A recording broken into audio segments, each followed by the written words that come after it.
So like a lot of other people, I played the Monster Hunter Wilds beta, and I thought I'd give my thoughts on it. I played on PC, so a little bit later than PlayStation users. First of all, it's been said, but the characters do look way better here than they do in World. I don't think it's something they messed up in that game, it's just that they got better at it for Wilds. One thing that surprised me is how quickly I got used to the hunter speaking sentences.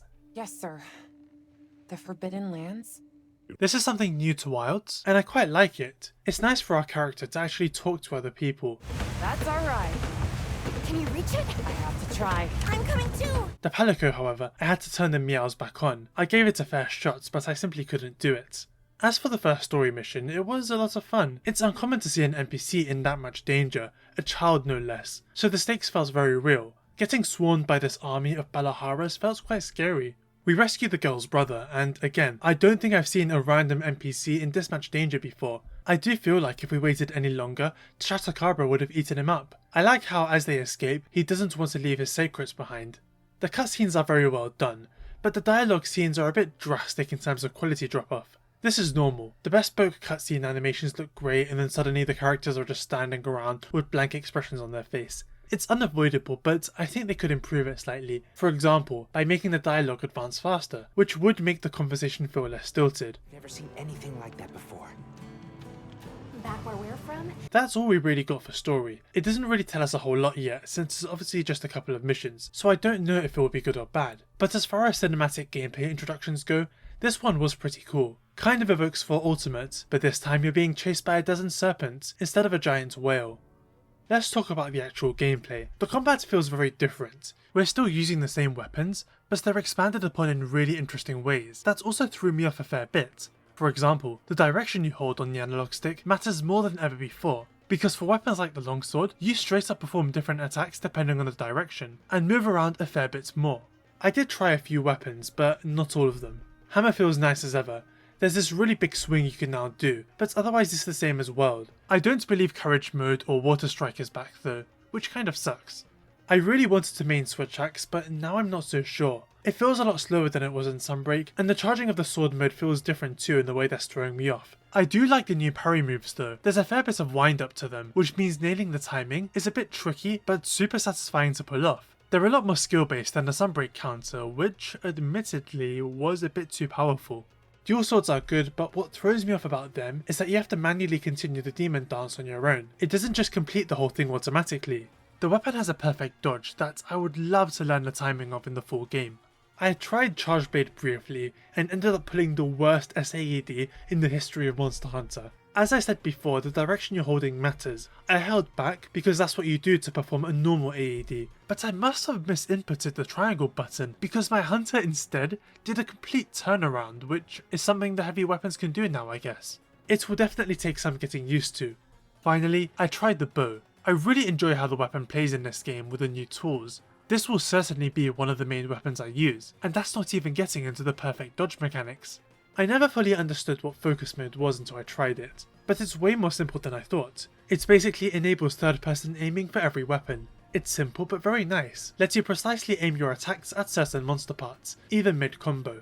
It's a great change. Gone are the days where we have to stop or interrupt our combos because they take us past the monster. Now we can aim exactly where we want. Really helps for the hammer and aiming for the head, but also just higher parts in general. Focus mode also ties into the new wounding mechanic. I think everyone here knows my thoughts on the clutch claw. This is a fabulous improvement, as was speculated. A huge variety of parts can be wounded, for example, each of Radar's individual horns, and so they'll take extra damage. The texture for the wound is good too. I always hated how tenderized monsters looked on Iceborne, but here it's more subtle but still noticeable. In previews we could see wounds represented by glowing spots, but it turns out those only appear in focus mode, so it's not distracting at all.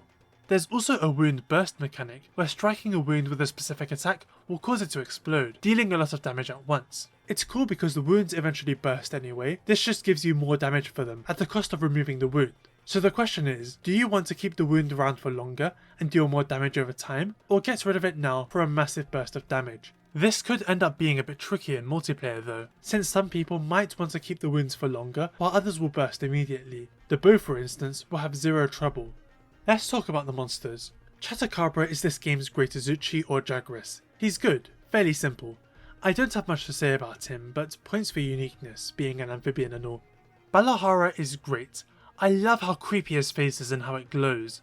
As a Leviathan, he's got a lot of unique attacks, many involving his tail, and I love how he creates the huge sand sinkhole. It's a bit easy to escape with the Sacred, but still, it's unlike anything we've seen before. Not just that, but his weird oil attacks too. One of them is strangely really strong and has killed me.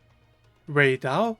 More like Ray Dao's appointment? Somewhat. He has a fantastic design, his sounds and music are incredible, and his attacks are so cool. The problem is that there's only like 5 of them, which was a surprise. I thought he would have more.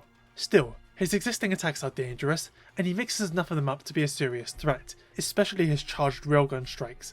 I love his nest, being right below the giant's ring. During the fight, you notice his wings and tail have these blue crystals that seem to enhance his thunder attacks. Then you see them all over the ground in his nest and realise that this is where he gets them from, and they're utterly charged with lightning, bolstering his attacks even more in the nest. These crystals can actually be shattered during a fight, and they scatter all across the floor. It's great. Doshaguma was the real surprise here. I wasn't expecting much, but he's probably the best monster in the beta. Something I wasn't aware of is that each Doshagama in the pack is technically their own monster, and there's an alpha that's the leader of the pack, and also way more dangerous. He has more attacks than Ray Dao that have wide reaches and are very strong, and he gets more dangerous when close to dying. I actually used the SOS summon for him because I struggled a fair bit. The regular Doshagumas are no slouch either. One thing that's cool is that as far as I know, at least 6 monsters roam around on a locale at once, which is twice the amount seen in World on Rise. What's more is that you have multiple of the same monsters, Chatakabras, Balaharas and Doshagumas. They feel like actual members of a species now, but Ray Dao and Alpha Doshagama are unique, so that's definitely going to be the case with more monsters, even returning ones. Like presumably Rathalos or Zenogre or Tigrex would be unique, but maybe multiple Rathians would roam. We could also have multiple Diabloses at once too. Lots of possibilities. Let's talk about the Sacred. I had a bit of trouble with this thing initially since it's obviously kind of an evolved version of Rise's Palamutes, but controls very differently. The auto-pathing is nice though, I love it. Breath of the Wild has this with horses and it's nice, you can just sit back and look around. The D-pad has been repurposed to give commands to the Sacred, which is really smooth. Up and down lets you mount, left opens the item pouch, and right switches your weapons, which is as easy to do as was advertised. You can also attack while on the Sacred, but I largely don't see the point, except for the leaping attack where you jump off. I like how the hook slinger can be used to gather items. It's quick and seamless, but it seemingly led to them putting items everywhere, on the ground, walls, ceiling. This wouldn't be a problem, but now the scout flies are going ballistic, and I really think there should be a toggle to disable them. Scout flies aside, I really like the new user interface. First of all, it's scalable, which is something we've needed for a very long time. It's nice that I can make it so small, and they seemingly design the settings with the knowledge that people do like to play these games at their desks. I thought the health and stamina bar graphics would be distracting, but they're really not. The health bar shakes violently whenever a big attack is coming, which I thought I wouldn't like, but I do. It's a great change. It's far more subtle than the Rise version, where the hunters would scream whenever Rathian was about to do a backflip, and it's quite accurate too, since it looks like a heart rate monitor is spiking, which is exactly how I react whenever a big attack is coming. It's also wild that it's taken this long for us to easily be able to see how long we have left in a quest by holding down the left bumper. The 3D map is also nice, but the icons make it very hard to identify where your camps are, because unlike World and Rise, you can now choose up to many locations to place 4 down. You can teleport to them freely and do all camp related activities there. They're constructed with the help of 2 felines who can build, destroy, or repair them for a fee. I say repair because monsters can also destroy them, which renders them unusable unless you can get one of the felines to repair them. Some camp locations are safe while others are dangerous, and the more dangerous locations are usually in better spots that get you to the action quicker. What's annoying is that a monster destroying the camp means you can't use it, and so you have to manually travel over there to repair or get rid of it. This means that if you find a new spot for a camp, you won't be able to place one there, as the broken camp still counts towards the limit. It's a bit annoying and it's something I hope they rework. The biggest change Wilds has made is how quests function. This is just the guiding lands now, and it's changed everything. First off, the village and locales are now connected. You can seamlessly move from one to the other with no loading screens, unlike the old games. You can accept quests from the village as normal, but you don't have to. Going into the field and picking a fight with a monster will automatically start a quest for them after a while in real time. It works really well.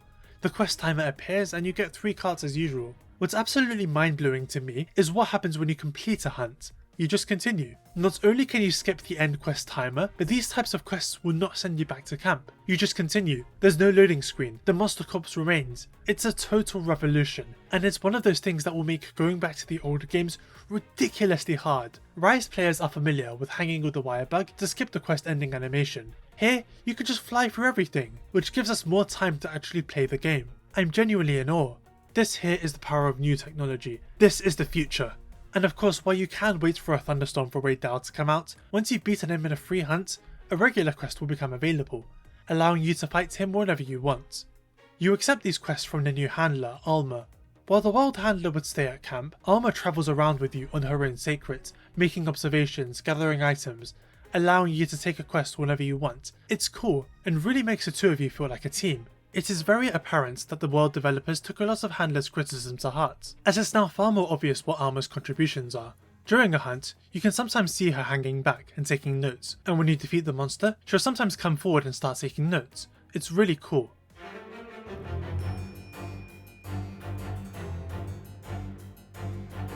Before we get started, I want to reiterate again that I played the Wilds beta on PC, so I want to list what my specs are. The CPU is an Intel Core i7-12700F. The GPU is an RTX 3060 Ti and the RAM is 16GB. I played the game at both 1440p and 1080p and at both 60 and 30 frames per second. On the surface, the game looks similar to World with the high-res texture pack, but it's actually a step up from that. Monsters like Balahara have a ton of detail on them, as do the rocks and the sand. Every minor movement disturbs it. World had this really weird shine or like glossy Vaseline look to it, and Wilds doesn't have it, but it does have its own problems. I'm a bit conflicted on the Windward Plains. The fallow state looks ugly, by design of course, but it's so brown and drab and washed out. At night, I was even wondering if I'd accidentally turned on grayscale on my monitor. Then the inclemency rolls in and it looks fantastic. The ruins in the background light up and the lightning is striking everywhere. Sand gets all over you, the weapons and the monster. And then the Plenty States looks vibrant and beautiful, even in the desert. I think the fallow from day one might have given people a bad impression, because even in the early trailers people were saying Wilds looked worse than World, which isn't true. The Windward Plains in the Plenty States has such nice colours in the desert, the oasis and the field. The fallow is a bad first impression, especially because we know the game's second locale is nice and vibrant. Speaking of, I am really looking forward to seeing how the other locales transition into their inclemency states. That will be a sight to behold. Now for the elephant in the room, performance. It's no secret that this beta doesn't perform as well as one would hope, and I would like to present my experience. I recorded a lot of footage in both 1440p and 1080p. Some other footage was recorded with a frame rate counter, but it turned out to be low quality, so I'll be relying on it less. My PC specs, from my understanding, exceed the power of a PS5, and I ran the game in all sorts of settings, low, medium and high.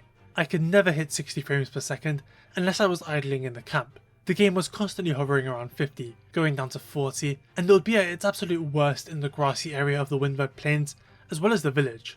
The LSS helped a lot, but that made the game look kind of blurry. I did not use FSR, since it's worse than DLSS, but I did try frame generation, and while the game locked to 60 FPS, it became very unresponsive, since the frames that FrameGen creates are not real, and therefore you're still playing a 30 FPS game, and it's only accepting 30 inputs per second. Lowering the graphics did very little. I still couldn't get a solid 60 FPS. Neither can people with better rigs than me, and I can only assume people with worse rigs are struggling. Not once did I get the low poly monster glitch, which I am a bit disappointed about. Curiously, when I did lower the frame cap to 30 FPS, it basically stayed there, but that isn't ideal for me. I would like to run this game at 60, especially if the PS5 is capable. The beta on PC isn't optimized. However, the whole point of betas is for the developers to test things, servers, performance, so they can collect valuable data and fix things up for the full release. From what we know, the build this beta is running on is quite old, and we've seen PS5 footage of the game looking and running better.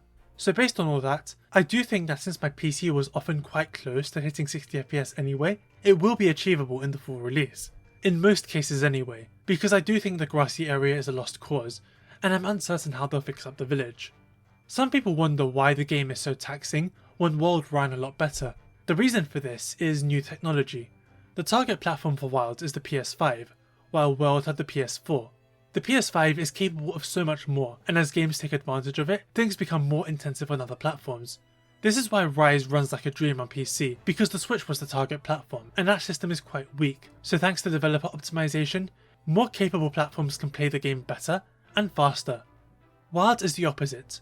People are struggling a lot more. Changing the graphics doesn't do a whole lot to fix it, which means the main issue is the CPU, and Wilds is a very CPU intensive game. The GPU handles graphics while the CPU in basic terms handles the game itself, calculations, monster behaviours, NPCs and more, and Wilds is doing a ton of different things that no prior game before did.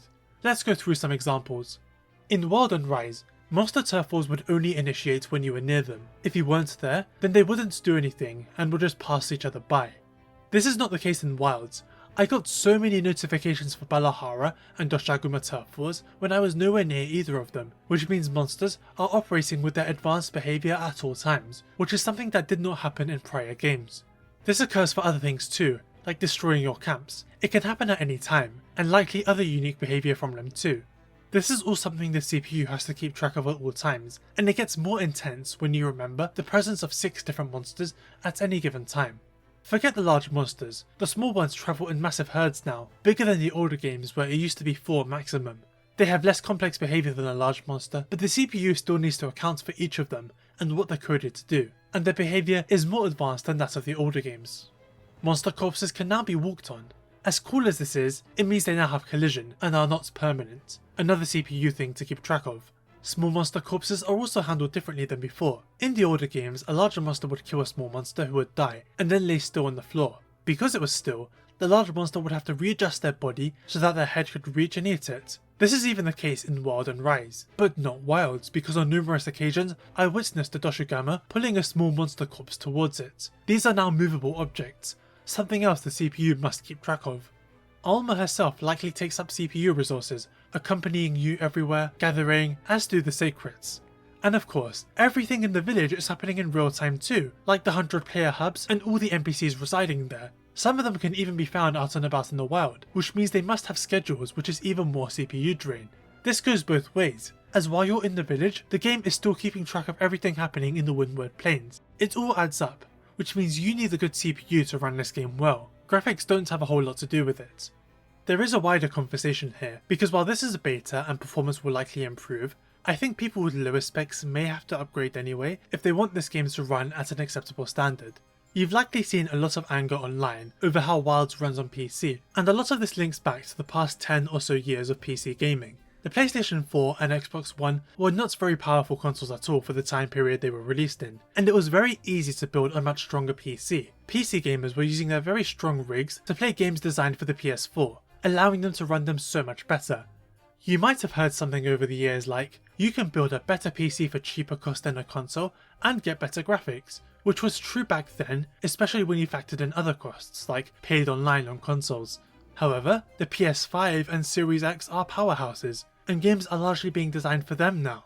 My old GPU was the GTX 1650, which is actually right now the most used card among all Steam users. This GPU was great, it's far more capable than the PS4, and let me play a ton of games with decent graphics and high frame rates, and all my videos pre-June 2022 were recorded with it.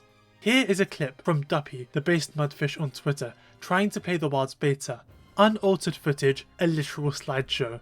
He is using a GTX 1060 graphics card, which is better than the 1650. Duffy of course isn't blaming Wilds for this, and is poking fun at his setup, but again, it speaks to a wider problem with PC gaming, in that a lot of people have rigs perfect for playing PS4 era games at high graphics, frame rates, and resolution.